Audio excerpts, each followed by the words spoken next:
Well, hi everyone.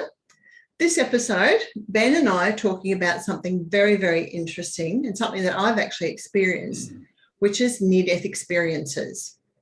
And, Ben, I was thinking that, these are sort of like, I don't know what you classify them as paranormal or supernatural or mystical. But, all those types of experiences are riddled in our world religions. Yeah, and they're often at the heart of many of those traditions. So I think through history, we've had a lot of people who've had these experiences, and these spiritual organizations have sort of formed around them. Yeah. Yes. Yeah. Or perhaps it's provided endorsement to spiritual organizations, like they've been able to get, sort of like, see, this is true. It's an affirmation that, yes, there is an afterlife after you die. It's not just a matter of going into the ground and that's it. You actually do go somewhere else. Yes. So maybe the religions have had that benefit from it. Yeah. And some of them, have obviously also maybe sprung up directly from that as well. Yeah, and I know the Egyptians, they were very much into the afterlife, and they have, they've got the Book of the Dead, which actually wasn't called that originally, but, which is really about how to live. It's not so much about how to die, but it is about what to expect when you die. And I have read that there were some rituals that the new pharaohs would go through, where they'd be sort of locked in these or sealed in these stone sarcophagus with just enough air to last them so long, and then that would run out, and they would supposedly have a near-death experience, and that would be some sort of qualification for them as a pharaoh in their, to stand good stead over spiritual matters for their own people. So that's a very interesting thing to me, that they sort of practice that, at least in some Egyptian cultures or groups, or I don't know what you call them, but yeah. But I think these, near-death experiences sort of belong to a larger group of transformative experiences that transcend our notions of time and space. And some people might have heard of them, called spiritually transformative experiences. I also know them to come under the umbrella of exceptional human experiences, which is a term that Dr. Rhea White coined many years ago, and she set up the EHE organisation to help people understand what they were going through. So, but anyway, I guess we can clarify what near-death experiences are exactly for those people who it's not quite clear. So at one stage, like many years ago, I was a member of the International Association of Near-Death Studies. Actually, I still am, but on and off. So, and when I got involved, which was in the 80s, because the organisation was only formed, I think it was about 1976, or 75, 76, around the same time as Raymond Moody coined the term near-death experiences, which was 1975. And they originally, in those days when I was a member, they were talked about as only occurring close to death. So, but now all these years later, we know that that's not the situation, and actually they can occur in situations where there's a physical or emotional crisis. So a quarter of the people who experiences near-death experiences, this is one of the statistics that I read, they occur when they're not close to death. Yeah, which is really interesting. Yeah, that is. Yeah. Yeah.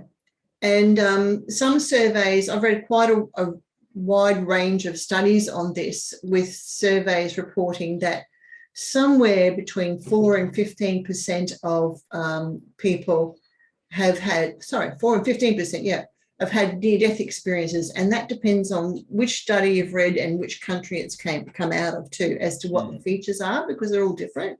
Yeah. One study I read, which was one of the highest, was that Netherlands, they reported 18% of cardiac arrest cases, or where people were reported to be clinically dead, experiences near-death experiences, which is really interesting. So that, again, that depends on which country is producing it. But to get back to what they are, really the features are that some of them, some people sense being out of a physical body. And I have to say, not all these features, people don't experience all these features. They might experience some of them, but not all of them. But some people do. And some people, sorry? They vary from almost from case to case, but there's themes that travel across them, but no two cases will be identical. Yeah, exactly. Yeah. So they can have a sense of moving through darkness or a tunnel, which doesn't always happen. They can experience great light, or like a very bright light, or complete darkness.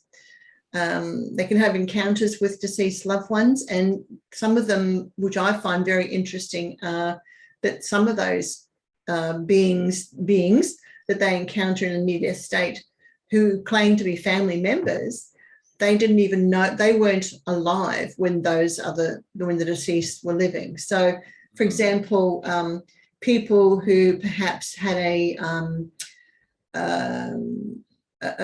sibling who died before they were born, and the sibling will tell them that they are their sibling and tell them information. And then after the near-death experience, they'll go and they'll speak to their parents, and they'll go, well, we weren't going to tell you about the existence of that sibling, but yeah, that's true. We did have another child, right? I think there's cases of children who've had NDEs and they've met people who they don't know, as in great-grandparents or great-great-grandparents, and have said, it was a lovely experience or whatever, but I didn't know who these people were.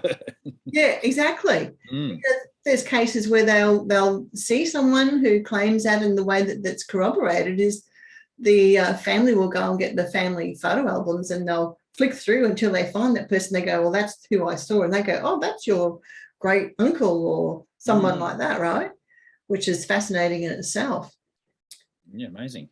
One of the other features is that when people have a near-death experience, they can leave their body, have a sense of leaving their body, and they can go to a point where they will perhaps see a bright light, meet a spiritual being, but reach what they call a border of no return, which is where either a family member will show up and say, no, you have to go back, you've got other things to do, or it's not your time, or it can even be the spiritual being themselves who says, no, sorry. Or it can be, they can just, and I know of cases where people have pleaded, don't send me back. Send me back. Yeah. Especially at the moment. And they say, no, you have to go back, or they just say, don't send me back, and then boom, they're back in their body. So that's, it seems that sometimes, well, the people who come back don't have a choice, put it that way. And that's interesting, isn't it? Like you get to go to this place to see it, to view it, and to experience it, but you can't stay. You can't stay, but you can stay. You have to go back for some unknown reason. So you don't even go back with knowledge as to why you have got to go back. You're just sent back because it's not your time. Exactly. So does that mean that you can have an extremely bad accident or something like a horrific accident of some sort, clinically be dead, but it's still not your time to go? Yeah, exactly. Yeah. So that's an interesting concept, isn't it? It is. And there are other cases where people will be in an accident and they will be clinically dead, say a car accident. I was reading about one of these where a gentleman was in an accident with a semi-trailer and he died. And these beings who he referred to as angels, but they were white glowing beings of light, they appeared and they pulled him out from under the truck, and no one ever had a clue of how he got out, but he said he was dead. Obviously it wasn't in hospital, it wasn't hooked up to machines yet, but he, when people arrived on the scene, they said, how did you get out of here, because you're banged up and like bleed. This is later, right, after the experience, after he's recovering. So they can see these beings of light. Now, he didn't particularly have a tunnel or anything like that, but he was out, gone, and these beings appeared and pulled him out, so seemingly to help him out of that situation, which is also very interesting. Yeah, that's something I've never heard of that before. Yeah, amazing. Yeah, and sometimes people who have NDEs can report seeing cities of light, and they can, like, these cities can have a wide range of people in them, in the streets, sometimes seen in clusters, being educated on reviewing their life or future lives, or what they might have learned through their life, those sorts of things. Sometimes, and we hear about that happening individually, but it also happens with clusters or groups of people as well, which I haven't read a lot of those, but I have come across those. And actually, one lady who I did do a past life regression with, she also reported that in seeing that in an in-between life state, where she was actually there, doing a life review with some sort of being. And so, those sorts of things are, they're just things to think about, aren't they? Yeah, it's not necessarily culturally representative, is it? Like, like if you were from India, or if you were from Europe, or if you were from Asia, you could still have that same experience and not have a cultural association with it. So the point I'm trying to make is, it's not like there's all these Indians reporting the same thing, or all these Japanese people reporting the same thing, or all these Europeans reporting the same thing. You could be any one of those cultural backgrounds and have that sort of experience. Yeah. And the other thing you've just reminded me is that, like, you may be a Christian, but you may see Buddha. Or, so these things can cross over. Yeah. Or you may be an atheist and see Jesus or something like that. You may be the biggest skeptic, but then these beings appear and you go, So people's lives are fully changed because of them. That's the interesting thing about it, I find, about NDEs, is the change in people afterwards. Yep. You've been told that you've got to go back, or you may not have even been told. You may have just been sucked back, or, or faded back, dissolved back, or however, without it being a direct order. But when you've come back, there are changes in yourself. Yeah.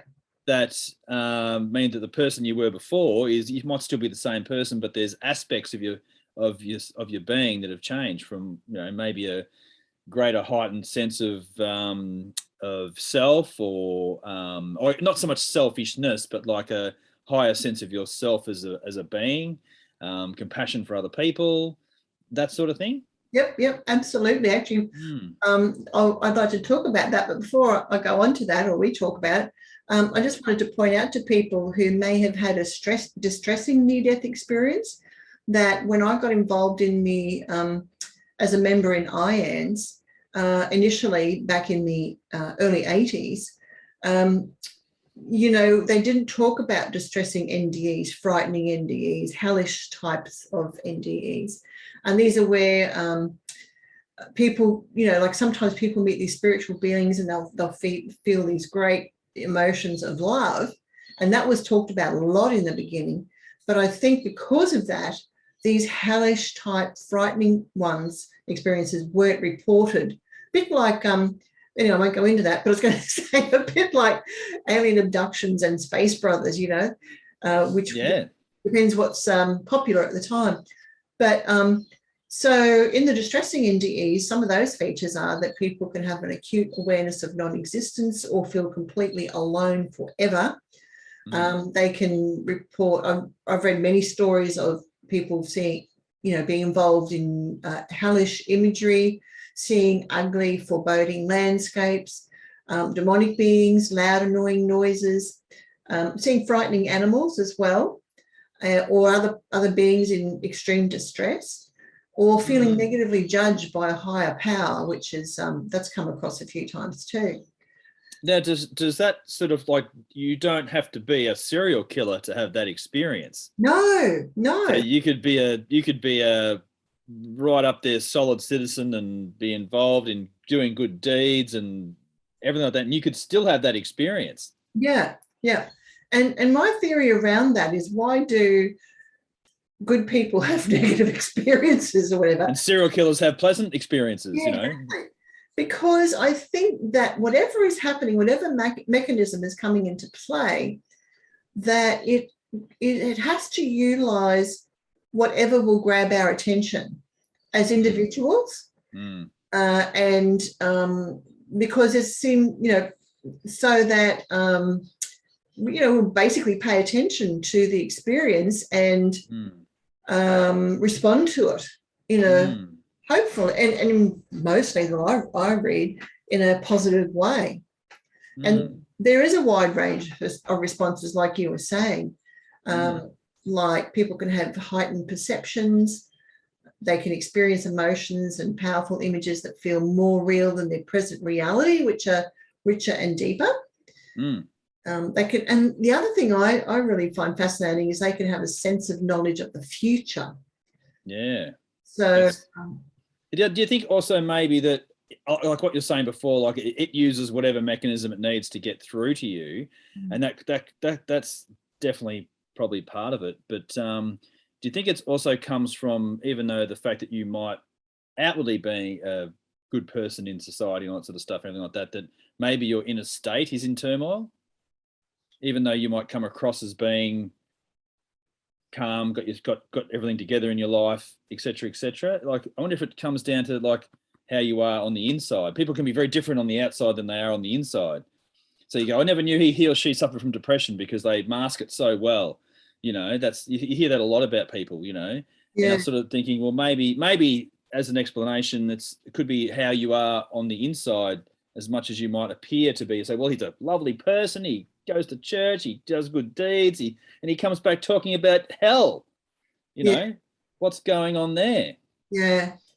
All I can tell you about that is that I had a distressing near-death experience. I was in that, it left me not frightened of death, but during the experience I was frightened. And I consider myself a fairly calm, peaceful, forgiving, conscientious citizen of our society. So I don't know. I mean, I don't know. We don't know why these things happen. They just do. They do. Yeah, and that's the point. Why does it happen that way? I really don't know. And then the other thing, which I always marvel at, and skeptics perhaps marvel at too, is the fact that, there's people who, because you say the classic one is on the surgeon's table, when the open heart surgery is going on and you're sitting over his shoulder watching him performing the surgery on your body. And then you say, well, there's people who have absolutely no experience whatsoever, like no experience, who have been clinically dead on the table. I've had surgery, been knocked out, and don't know where I was for the period of that time, but definitely came back at the end of it. Didn't have an experience, but I wasn't dead either.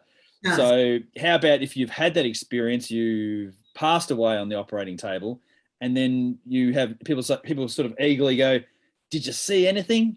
Did you experience anything? And the guy goes, no, nothing. There was nothing. So that's another interesting thing, isn't it? That you can have a wide variety of NDE experiences, but at the same time, you might have nothing. Exactly. And why is that? Why do some people have these experiences and other people don't? I mean, exactly. I mean, that's a key question for many experiences that people have, isn't it? It is. I mean, if you've been dead for half an hour, 40 minutes on the operating table, which is probably almost enough to say, good night, Irene, like that's it, you're gone.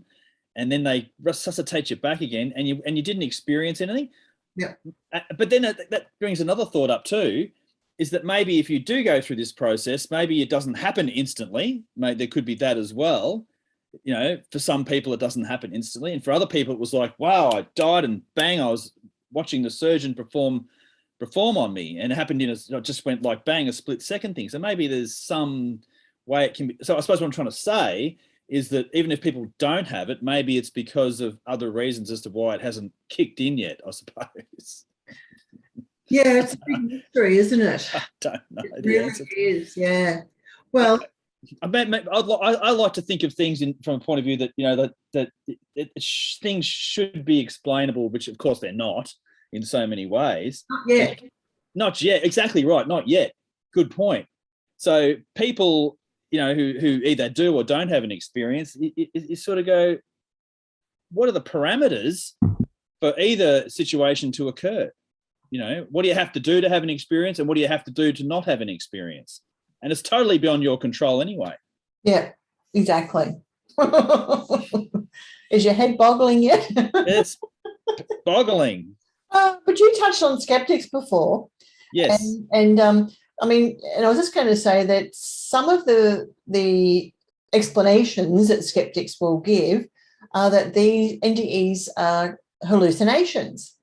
But hallucinations are usually illogical and fleeting and bizarre or distorted, a bit like a dream. You know, it makes sense when you're there, but when you're out, you go, what? That was a crazy dream, you know. Yeah, it made no sense. Whereas NDEs are logical, they're orderly, they're clear, they're comprehensible, they're full of a rich tapestry of details that and emotions and story that winds through the experience, and that holds together in a clear, logical and convincing manner. So they're cogent, basically. Right. So that's one. So I don't put that down to hallucinations at all. But just imagine though, like if you're into this experience, and it might seem like you were there for hours potentially. It might seem like you were there for minutes, but just say you had experience and it felt like you were there for an hour, for example, but then you're sucked back into an immediate time frame. You don't go back an hour later afterwards, and people sort of say, well, I seem to be in this world for a fair amount of time, you know. But then you're so therefore you're operating on one time zone, let's say, for example, in this strange environment, and then you spend an hour there, but when you come back to the car crash, you know, and they drag out, it could have only been 5 minutes or 15 minutes or something like that. So it might be some disparities in time. Yeah, I'm sure that there is time distortion. I haven't read a lot of information about that, but I'm sure that there is. Yeah, and you're talking about skeptics, so I didn't want to disrupt you there. Oh, no, that's okay. That's okay. Any more thoughts on, you know, so them saying hallucinations as being a reason? And so another thing that is suggested that it's NDEs are caused by a lack of oxygen in the dying brain. But you know what? People aren't dying. There's a lot of people who can have experiences. They don't actually die, but they fear they might. And there's actually a term called fear-death experiences.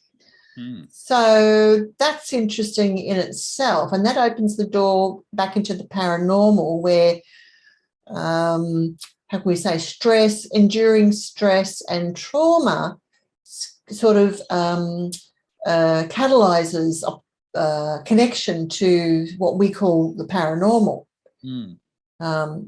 That's, you know, I don't know how that fits in, but that's a thought there. And with the lack of oxygen in the dying brain, there's disorientation and there's poor memory. And you think about when you're really, really tired, how well your mind works, and it's not clear. You don't get things right. It's you're fuzzy, like especially if you've got migraine or something like that, right? You just need a good night's sleep, and nothing makes any sense, and you make mistakes and all that sort of stuff. So that's the sort of thing that a lack of oxygen can do. But that's completely opposite for near-death experiences. Memories are crystal clear and experienced fully, not piecemeal. So for me, that doesn't hold up either. And the other issue I have with that too is that that's implying like a progression down to death. So therefore, there's a time frame when you're going down to death. But if you're electrocuted and you are like dead like that in a split second, that doesn't explain it to me. No. Like because there's some ways to die where you are instantly dead. You're not dying. Cancer patient in a bed's dying over, probably dying over 48 hours or something like that. It's a long, drawn out process to death. You get hit by a cement truck, that's an instant death. You get 240 volts, that's instant death. Yep. But you could still be revived from that and come back and relate a story. Well, that was the case of Daniel Brinkley, who's a well-known experiencer who was on the phone during a lightning storm, and lightning came. This is when we had the corded phones, and the lightning came down, blew him out of his shoes, and the tacks on his shoes had melted, so the shoes were stuck to the floor. Wow. So you can imagine, but he survived. I mean, he was on the gurney in the hospital. He was in the corridor because they thought he was dead, and he said that he couldn't move, and the only way he could get people's attention was to blow on the sheet that was over his body. And then one of the I can't remember whether it was one of the orderlies or the doctors saw it, and they went, "Holy smokes, this guy isn't actually dead." And then, the long story of how he had to learn to walk and talk and all that sort of stuff again. So, that's not a dying brain. That's like you say, instantaneous. Yeah. And the other thing too, like with a dream, like if you have a dream, often the times you wake up in the morning and you can remember a dream for a certain amount of time, but they tend to disappear pretty quickly. So I could have had a pretty good dream last week and I might remember it in the shower or something like that and have eating my breakfast. But then after that, it totally disappears. And sometimes you dream where you go, well, I know I had a dream, but I can't even remember it upon waking, like they're just gone. Yeah. Whereas these experiences, to distinguish that you've gone through some sort of traumatic experience with obviously gone down to near death, but you're coming back and you're reporting this stuff like it is a lucid experience. It's not a fading dream. You can probably remember it 6 years later, 10 years later, as to what that experience was, but you're not going to remember a dream you had last Wednesday. Yeah, and it's crystal clear. It's like you had it yesterday, had the experience yesterday. That's my experience with people I talk to who've had these types of experiences. They never forget it. No. So therefore, it's a distinct phenomenon. Some sort of having got the skeptics here, like saying that, well, maybe it's a dream-like thing, and the brain's losing oxygen and hallucinations and all that sort of stuff. But no, it seems to be a deeper connection to body, soul, and mind than just simply the Rolodex of the brain, what it does in dream time. So because you can dream some crazy stuff. and the NDEs may also be crazy too in certain ways. You might see a 3-horned animal with big teeth or something like that, which is outside the realms of a dream, but it's sort of like it's a lasting experience. Yeah, that's right. That's the point. It's a lasting experience. Lasting experience. And I've not had one personally, so I can't explain from personal experience about what an NDE is or whether it's valid or invalid or whatever. I tend to believe that it's valid. That it is certainly possible to have that experience, and I believe anyone who tells me that they've had that experience, because I'm open-minded and I have no reason to not believe them. Yeah. So, in fact, in some ways, it's an NDE is almost a comfort in some ways, because it sort of gives you the fact that, well, there is something after death. Like there is something, not just death of the body, death of the mind, death of the ego. Everyone has fear. The ego hates to die. That's the part of the thing that the ego doesn't want to die. It wants to keep living and keep living. Yeah. And the body goes, well, hang on a minute. This is wearing out. And they're not going to give us a replacement anytime soon. Exactly. But one thing I wanted to just slip in here is that, and I think I've mentioned it in another episode briefly, but in 1995, Dr. Kenneth Ring, who was also one of the co-founders of IANS, he was touring Australia, and I hosted him here in Brisbane. Gosh, what's that, 26 years ago? My goodness. Wow. Is it? Yes. Seems like yesterday. 27. Yeah. But anyway, and he was talking about cases of visual perception in the blind. And while they had blind people, when they had near-death experience, at that time he had recorded 21 cases of people who had visual perception, but who some had been blind from birth, some had lost their sight, but they had near-death experiences, and yet they could see during the near-death experience. And that's amazing. It is amazing. I think that is evidence of something, that our consciousness, or we have the ability, far more greater abilities than what we actually think we do. And I think that they're just laying dormant. And sometimes an experience like this, out of the realms of usual range of human experience, they trigger these, what I call higher faculties, that get switched on. And perhaps they get switched on, to help us survive something really big. But they get switched on, and I think this visual perception in the blind is one of them.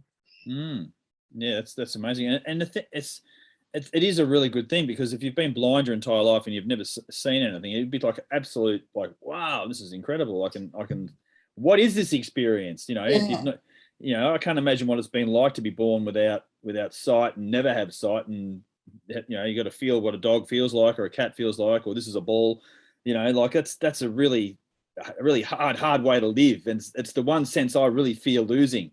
Is my sight. I'd rather lose any of the others than my sight. I want to see. Yeah.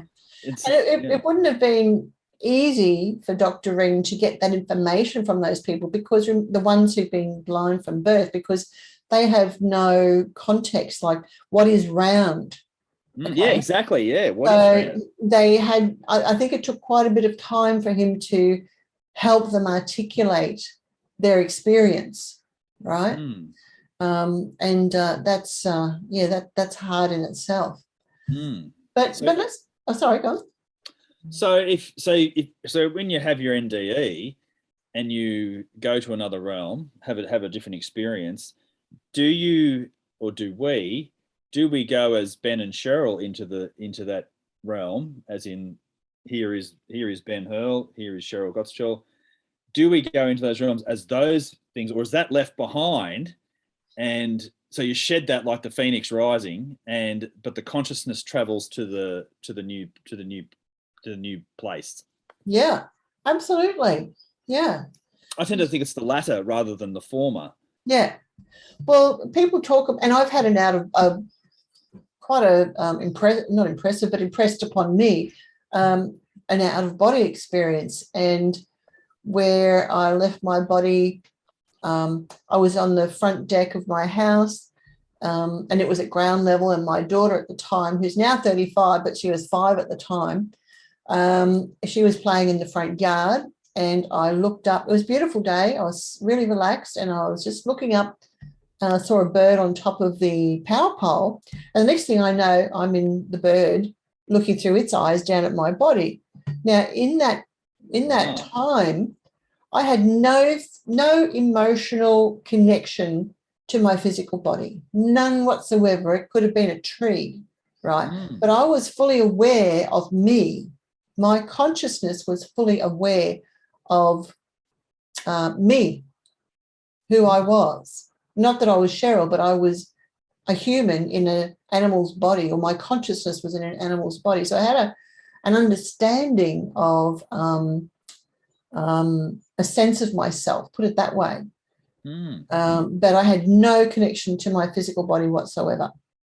So, and I think, and I've had people tell me about their experiences when they've left their body and they've floated up to the ceiling, and they've looked down at their body, and it's just a lump of flesh, they no connection to it whatsoever, and then they're off, and have their near-death experience, etc., etc.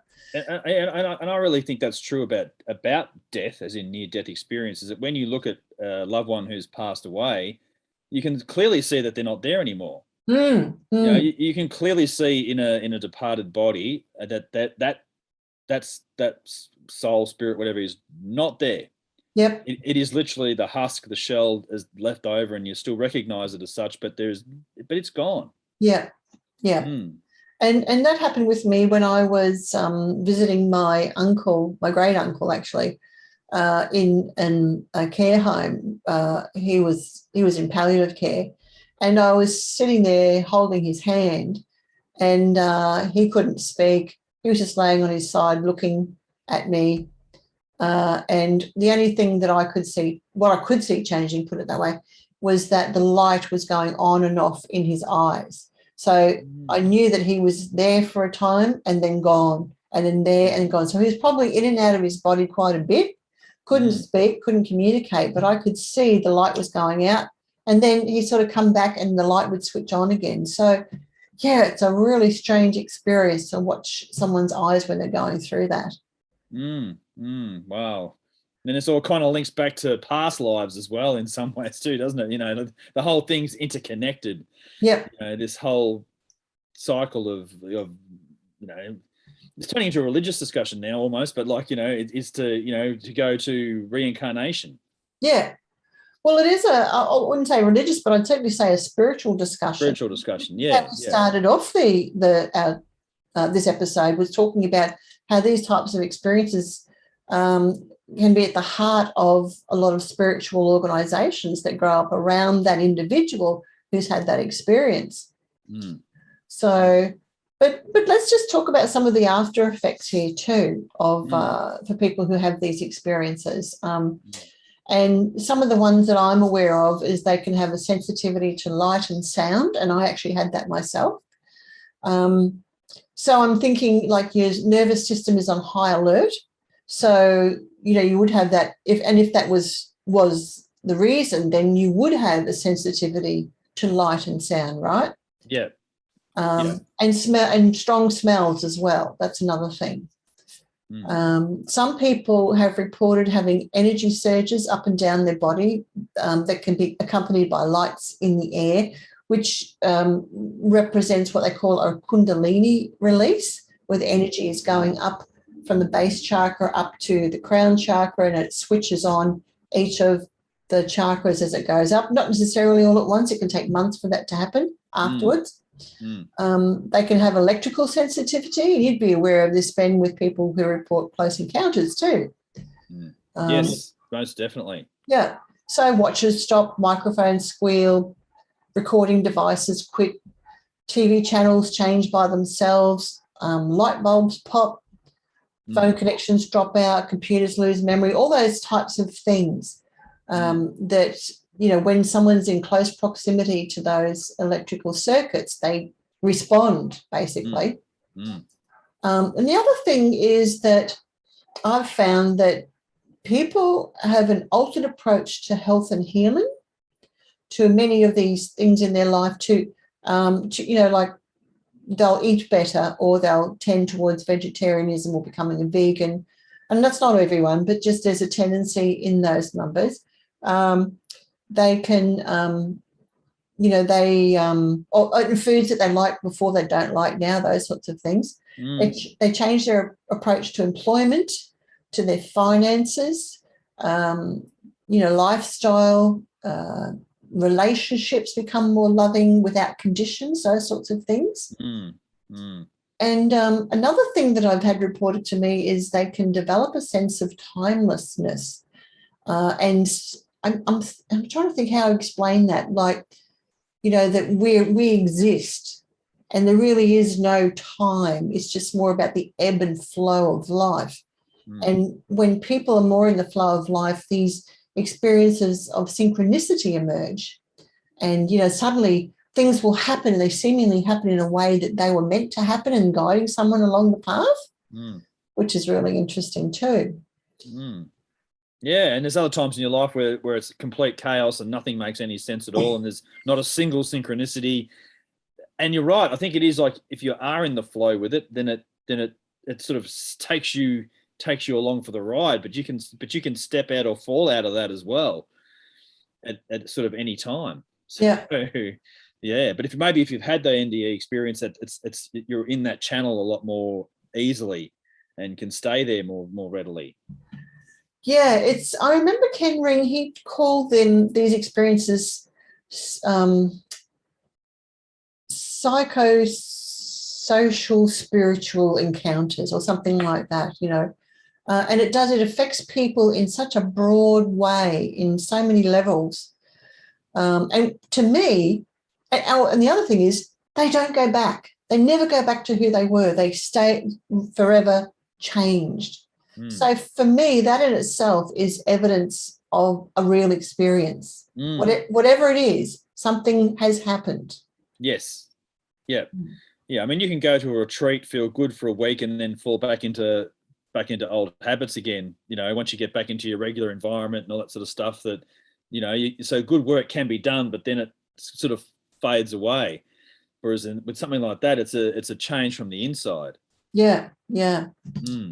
And people can display psychic ability or report that they have psychic abilities, and they can begin to tune into animals and plants and have communications. They can, I've had people say that they can read people's minds. They become precognitive, those sorts of things. And that's not unusual at all. So that's really interesting in itself too. And that's where it crosses over into the or what seemingly we call the paranormal, in that they become precognitive, and they can also, see visions of dead people, starts having those experiences. All sorts of things can happen. So it's like the if you can call it a veil between this reality and the unseen reality, if there is such a thing, that it's either disappears or it's thinned a lot more than what we experience or what general public experiences. What do you think about that? Yeah, it seems like there's many pathways through it as well. So it's not like there's just one sure path that everybody takes. Everyone can take a different. Maybe there's unlimited possibilities. So maybe the access to that is unlimited in potential as to how you can get into it. Obviously a near-death experience, it means that you're dying, but that process could be expansion in many different ways, that we don't fully understand. Yeah.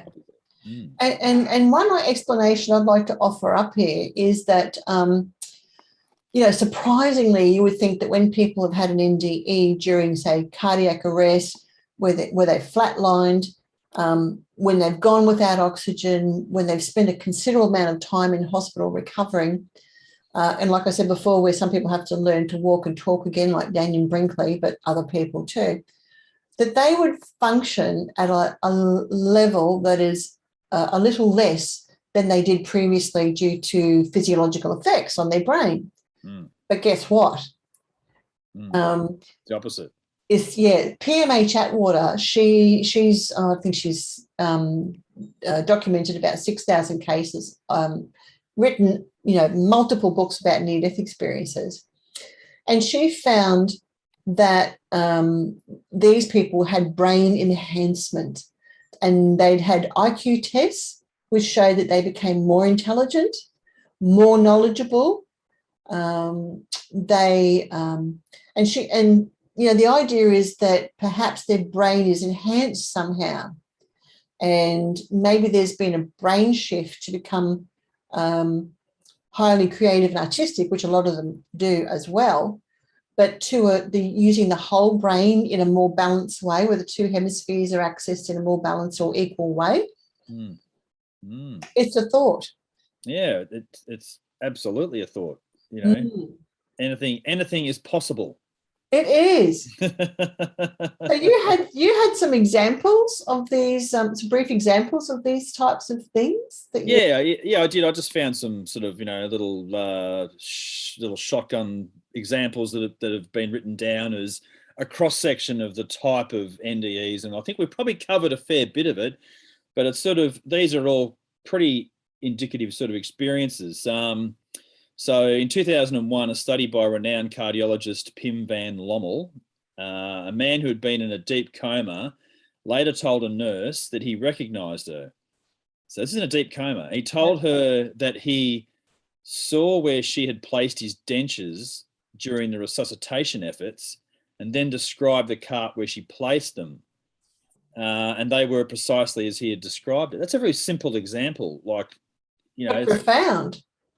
Yeah. So, he's in a coma. So is a coma an NDE experience, or is it his consciousness is still being able to perceive despite the fact that he's in a coma? Who knows? Like that's an interesting one, because in a coma you're not actually dead. No. So your heart's still operating and everything like that, but there's some level of consciousness, or he was able to tap into a consciousness stream as to what was going on around him. Yeah, some people have those experiences. Not everyone though. No, exactly. So yeah, these are unique experiences that may or may not be similar.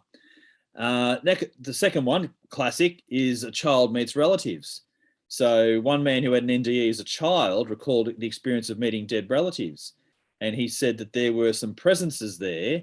They were ladies. I didn't know them at the time. They were so loving, so wonderful, and I just didn't want to come back.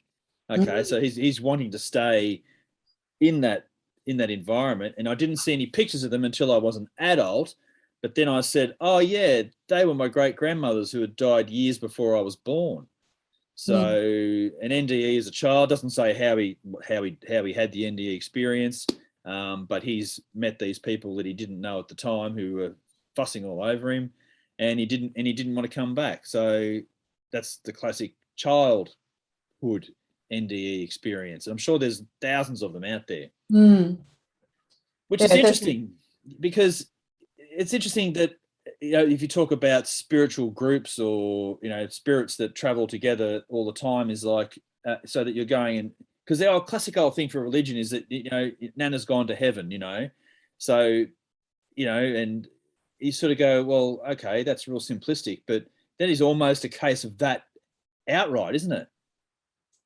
He's gone to the place of the dead, and he's met his grandparents. How could he not believe that was heaven, especially if he didn't want to come back? Yeah.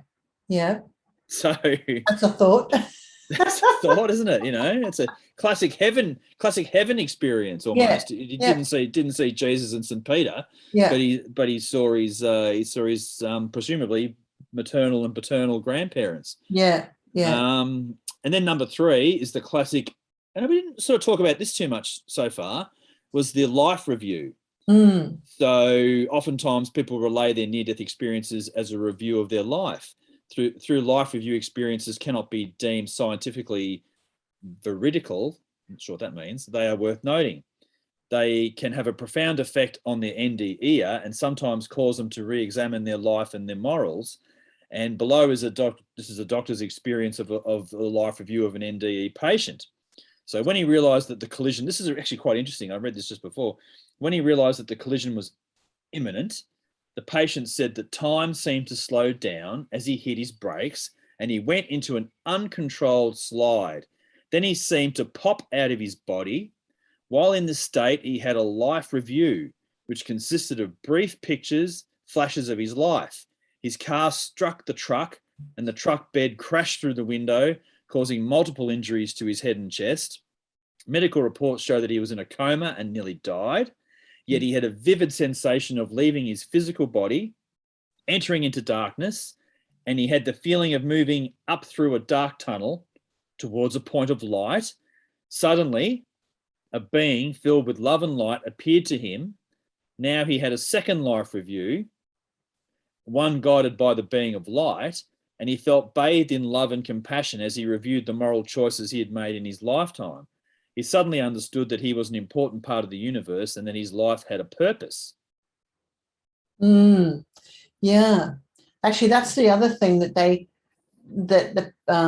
have come back with a strong sense of mission or purpose. Yeah, and to be of service in the world, basically, there's something they have to do. Yeah, that's right. Yes, you're back. You got something to do. Get on with it. That's sort of the feeling. Yeah. Well, actually, the people I've spoken to have that strong sense of mission, and they know they've got something to do, but they don't know what it is. That's so right. It can take ages for them to work it out, and they can just go round and round and round around circles trying to figure it out. Yeah, nothing's easy. No. I know I've got something to do. I just don't know what it is. I don't know what it is. And the next one is interesting, and this is related also in alien abduction accounts as well, is traveling through walls. So some NDEs report stories of veridical out-of-body experiences, including traveling through walls to the waiting room where they see their relatives and friends. One patient reported traveling through a wall and seeing her young daughter wearing mismatched plaids, which was highly unusual. Another woman traveled through a wall and overheard her brother-in-law in the hospital waiting room talking to a business associate in a very derogatory manner. And she was able to report this back to him later. Yep. So you're traveling from the operating table into the waiting room and back again through the timber and studs and plaster of the walls or bricks. Yeah, a lot of those experiences in hospitals, I'm sure. And I know because when I started the Afterlife group in 2012, which runs monthly, in the early days, there were 2 nurses who attended, and they said that they know about these types of experiences, that people talk to them about them. Wow. So, and they're aware of energy changes in the room, waves of energy when someone's passing, those sorts of things. So, and something's going on. So, yeah, and that's those 2 nurses, but I know others, but particularly ones who are in palliative care nurses. They're much more aware of, or death doulas, they're much more aware of those sorts of things. Yeah. Interesting. And the last one is talking about a blind woman. So some blind people report being able to see during their NDEs, which we discussed. And psychiatrist Brian Weiss tells a story of a blind elderly woman. She suffers a cardiac arrest during her stay in the hospital, where he was the chairman of the psychiatry department. She was unconscious as the resuscitation team tried to revive her. According to her later report, she floated out of her body and stood near the window watching the resuscitation. She observed without any pain whatsoever as they thumped on her chest and pumped air into her lungs. During the resuscitation, a pen fell out of the doctor's pocket, rolled near the same window where her out-of-body spirit was standing and watching. The doctor eventually walked over, picked up the pen and put it in his pocket. He then rejoined the frantic effort to save her. They succeeded. A few days later, she told her doctor that she had observed the resuscitation team at work during her cardiac arrest. No, he soothingly reassured her, you were probably hallucinating because of the anoxia, lack of oxygen to the brain. This can happen when the heart stops beating. But I saw your pen roll over to the window, she replied. Then she described the pen and the other details of the resuscitation. The doctor was shocked. His patient had not only been comatose during the resuscitation, but she'd also been blind for many years. Yeah, interesting, isn't it? Interesting. Yeah. And that reminds me of a classic case. The lady's dead now, but she was an American who she was going to have brain surgery, and she was hooked up to all the machines. So, and they brought in the instruments into the room with a cover over them so she couldn't see what they were, and they were put down next to her. Anyway, she had the brain surgery. She had a near-death experience. She left her body, and I can't remember the actual near-death experience, but later afterwards she reported the types of instruments that they picked up and used on her, but there was no way that she could possibly have seen those instruments because the doctors always made sure they brought them in covered. Yeah. So and she was hooked up to machines. So it was all really well scientifically documented Pam, someone I think her name was. I can't remember her last name, but yeah, that's a very well-known case in the States. No, fascinating. Yeah, very, very interesting. So what do you think? Do you think that that there's some evidence that we can exist after we die? Do near-death experiences form some of that evidence? I think they do. Yeah, absolutely. I think, even that last one with the, blind lady reporting these things to actually happen when she was out, there's something there. There has to be something there that the consciousness is able to travel, to transcend to somewhere else, and it's also able to interact in this world, or be conscious in this world, even if it's not physically interacting in this world, which indicates that it can transition from our physical reality to another location, and it sometimes maybe be a little bit across both during that process. Yeah. So I think yes, I do think that the evidence is there. I think as you said earlier in the episode, that it comes back to the studies. It comes back to, it's probably far wider, more common than is actually reported. Same as I believe for UFO encounters as well. Like, how good is the data? How probing and how well researched is the data? Yeah. And again, all those cases aren't reported because some of them would turn to the church, wouldn't they? Absolutely. Yep. Especially people who have near-death experiences, I think, and if they see Jesus or some sort of saint, someone, or even if they see a deceased relative, they go, "Oh my gosh, this is amazing. There is a heaven after all," those sorts of things. So, there must be lots of people who turn to the church to find some validation that we'll never hear their stories. Never, ever, ever. And that could be over 1,000 years of church history too, So, and they say that near death has been reported through all of human history. So it's not just a 20th, 21st century phenomenon. It's been around for as long as we've been here. Yeah, exactly.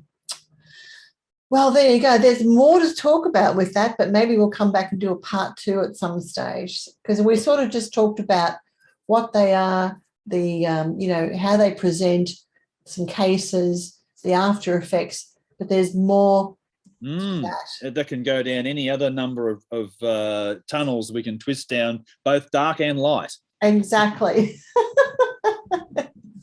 All right. So people, if you've enjoyed this, please let us know if you've had these types of experiences yourself. I would love to hear more of. I have had people tell me about their experiences, but I would like to hear a lot more.